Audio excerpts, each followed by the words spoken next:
Olá a todos, eu sou o Fábio Ferreira, desenvolvedor Android nativo e desenvolvedor em outras tecnologias. Hoje eu vim trazer um assunto para vocês aí, compartilhar um pouquinho da minha experiência. O tema é criptografia. Então, vamos começar. Uma das principais preocupações que nós desenvolvedores e usuários temos é que ao usar algumas aplicações, será que os nossos dados pessoais estão realmente seguros? Só que hoje eu quero falar sobre uma outra questão, um pouco parecida com essa, mas que não necessariamente envolve seus dados pessoais. A aplicação que você está usando permite gerar dados importantes para o seu negócio.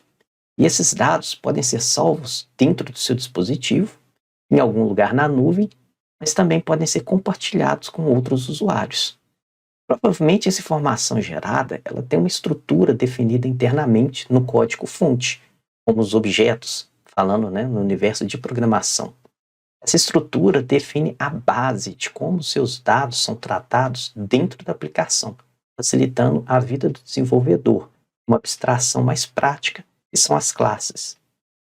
Quando é preciso compartilhar esses dados gerados pela aplicação para um meio externo, normalmente as classes e suas representações são convertidas em formatos conhecidos universalmente. Por exemplo, o JSON, ou mesmo o XML, ou o CSV.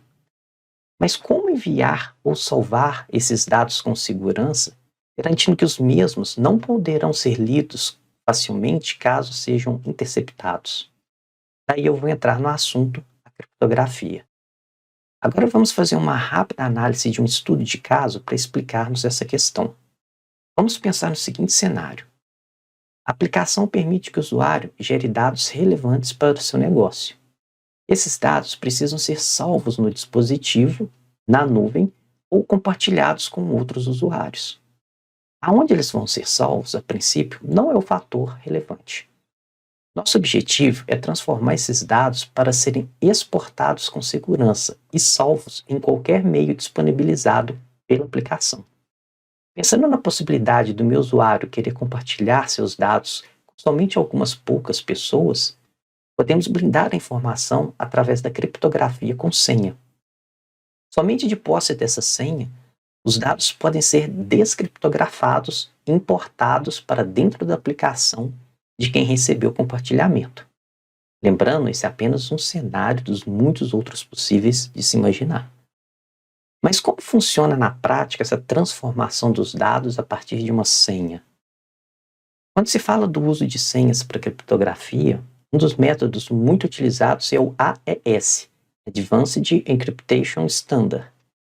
O que ele faz é substituir cada byte dos seus dados originais por outros bytes vindos de uma outra tabela de bytes que foi gerada com valores aleatórios e criados a partir de uma chave específica. Esse método é conhecido pela técnica de permutação, exatamente porque ele permuta os bytes entre duas tabelas distintas. Também é conhecido por encriptação simétrica, porque a mesma senha usada para criptografar servirá para descriptografar. Para a criação da tabela de referência, que será usada para a permutação dos bytes originais, não podemos utilizar diretamente a senha do usuário como base de criação. Afinal, nem sempre o usuário cria as boas senhas. E nesse caso, precisaremos de uma senha grande bastante para gerar a tabela, o que é inviável. Temos uma função chamada BPKDF2, Password Basic Key Derivation Function. A partir de uma senha simples, cria uma chave de segurança, fazendo hashing dessa senha com vários dados aleatórios inúmeras vezes seguidas. Essa função gera uma chave única, segura e randômica. Ainda que a mesma senha do usuário seja utilizada mais de uma vez como base da criação da chave, o resultado serão chaves diferentes, graças ao algoritmo de hashing e da randomicidade utilizada. Os dados randômicos que permitiram fazer o hash da senha do usuário é chamada de salt. A randomicidade deles é que garante que se eu repetir a senha do usuário com salt diferente, irá gerar uma outra chave totalmente nova. Afinal, temos salts diferentes.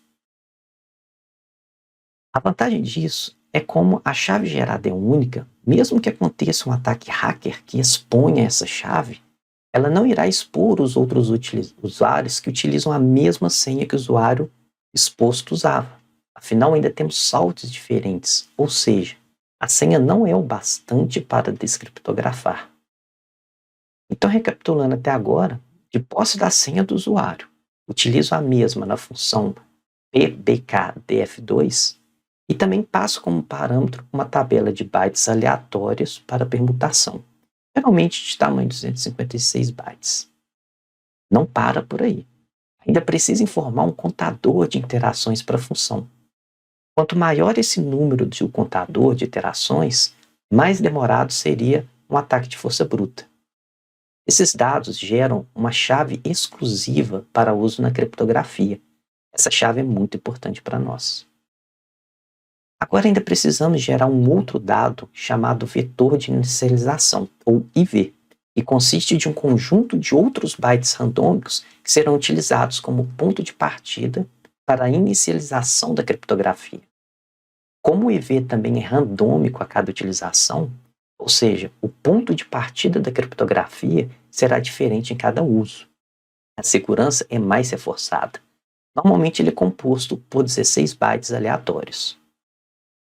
Agora nós temos então a senha do usuário, uma chave de segurança gerada pela função pbkdf2, seus parâmetros randômicos como o salt, o contador de iterações e a tabela aleatória de bytes, e temos um vetor de inicialização que é uma tabela de bytes randômicas, que é o ponto de partida da criptografia. De posse desses recursos, vamos inicializar uma instância da classe Cipher para criptografar os dados, passando o modo criptografar, a chave de segurança gerada anteriormente e o vetor de inicialização como parâmetros. O Cipher possui o método do final, onde passa os dados originais a serem criptografados, normalmente um JSON, um CSV ou um outro formato. Como resultado, eu recebo um dado completamente criptografado com segurança. Agora, depois deste longo processo, eu preciso reunir todas essas informações necessárias para futuramente descriptografar os dados. Então, vamos criar um hash map com o salt, o vetor de inicialização e os dados criptografados. Somente da posse desses três é possível descriptografar a informação. E obviamente ainda preciso da senha do usuário para reverter a criptografia. Esses dados salvos em um hashmap são dados brutos e é conveniente convertê-los para uma string para facilitar o salvamento no dispositivo ou compartilhar externamente. Então, para deixar a informação pronta para exportação, podemos codificar o hashmap em um Base64, que transformará em string ou texto puro. Bom, esse é todo o processo que resolvi trazer hoje. Uma rápida e excelente iniciação no mundo da criptografia.